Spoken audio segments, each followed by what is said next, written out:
जम्मू काश्मीरचे जे मुख्यमंत्री आहेत ओमर अब्दुल्ला यांनी एक्सपोस्ट केलेली आहे आणि त्यांनी सुद्धा सांगितले की मी हे जे जम्मू काश्मीरच्या श्रीनगरमध्ये ज्या भागांमध्ये स्फोटांचे आवाज येतोय ते मी ऐकतोय।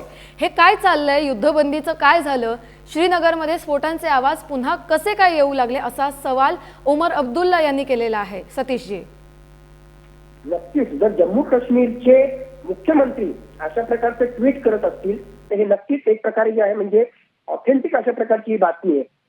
आणि ओमर अब्दुल्लाच्या तर्फे जर असं ट्विट केलं जात असेल तर ही नक्कीच सिरियस बाब आहे। एका बाजूला क्रॉस बॉर्डर फायरिंग होतीये याचं रिपोर्टिंग तुम्ही करताय, तर दुसऱ्या बाजूला अशा प्रकारे जे आहे एअर स्पेसचं व्हायोलेशन करून अशा प्रकारचे जर बॉम्ब ब्लास्ट म्हणजे एक प्रकारे अशा प्रकारे हल्ले होत असतील ते अत्यंत सिरियस आहे। आणि आता थोड्या वेळ पूर्वी जसं सांगितलं की 3 तास सुद्धा जर पाकिस्तान हे ऐकत नसेल तर भारताकडे जे आहे पूर्णतः अधिकार आहे त्याला कितीतरी पटीने रिस्पॉन्ड करण्याचा। आणि मी थोड्या वेळ पूर्वी जसं सांगितलं की हा फक्त राजकीय नेतृत्वाचा पाकिस्तानचा निर्णय होता का, पाकिस्तानच्या लष्कराची याला संमती नव्हती का, किंवा पाकिस्तानच्या लष्करातले जे काही एक्स्ट्रीमिस्ट एलिमेंट्स असतील जे त्यांचं गटातटाचं राजकारण आहे ते पुन्हा पुढे येत आहे आणि सरकारचा निर्णय जे आहे त्या ठिकाणी एक प्रकारे बाजूला काढून त्यांना जे करायचं आहे तेच ते त्या ठिकाणी करतायत का, हे सगळे प्रश्न निर्माण होतात। त्यांचे प्रश्न त्यांच्याकडे राहू, हे जर सीज फायरचं व्हायोलेशन जे आहे असं त्या ठिकाणी दिसतंय तर भारताने जे याच्यापैकी कुठलीच टर्म अँड कंडिशन मानण्यात काही पॉईंट नाही। आणि आपण सुद्धा जे आहे आता पाकिस्तानवर याच्यापेक्षा कितीतरी पटीनं तुटून पडण्याची गरज आहे,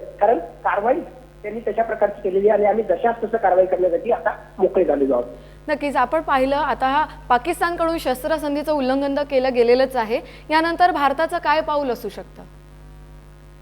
तेच मी जसं सांगितलं की एका सेक्टरच्या पलीकडे जर हे होत असेल आणि जे दिसतील तशा प्रकारच्या घटना तर भारताला सुद्धा जे आहे या रात्रीमध्ये जशाच तसं उत्तर देण्यासाठी आपण सुद्धा जे आहे क्रॉस बॉर्डर फायरिंग करू शकतो, कितीतरी पटीनं मोठ्या प्रमाणावर आपण सुद्धा जे आहे याला रिस्पॉन्स त्या ठिकाणी करू शकतो। आणि ही युद्धबंदी जी आहे पुढे मानण्यासाठी आपण त्या ठिकाणी नकार दिला पाहिजे, कारण काही तास जो देश ही युद्धबंदीच्या ज्या टर्म्स अँड कंडिशन्स आहेत ते जर मानू शकत नसेल तर भविष्यामध्ये जो आहे तो त्या ठिकाणी काय मानणार। आणि आमचा पास्ट टेन्स सुद्धा जो आहे पाकिस्तानच्या संबंधितला तो काही फार चांगला नाहीये, कुत्र्याचं शेपूट हे वाकडच्या वाकडच राहणार आहे हे आम्हाला माहित आहे। म्हणून याला सरळ करण्याच्या ऐवजी अशा प्रकारची संधी करण्याच्या ऐवजी ते कुत्र्याचं शेपूट आपल्याला कापूनच टाकता येईल का, हा सुद्धा विचार जो आहे आता प्रकर्षाला आपल्याला सिरियसली भारताच्या लष्करानं आणि त्याहून महत्वाचं भारताच्या राज्यकर्त्यांनी याचा विचार करण्याची आवश्यकता आहे।